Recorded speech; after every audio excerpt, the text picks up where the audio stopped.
name's Simon Robinson. Over the years I've been a bodybuilder, pretty successful kind of bodybuilder, competing. Been around the world, across to America, been successful. So over the years I've not been quite happy with my teeth. So a friend recommended Smile Centre Turkey. So after contacting Smile Centre, I was put at ease from the very beginning. They described the process to me. They decided where I would be going, which hotel, pick up from the airport to and from the hotel to the clinic. They sorted everything, absolutely everything. The technicians, the dental people, absolutely perfect. Everything done on site.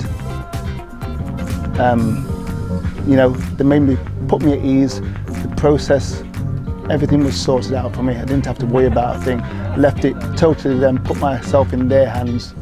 So if you're looking for somewhere, in your research, remember the name Smile Centre Turkey. You won't regret it. Smile Centre Turkey.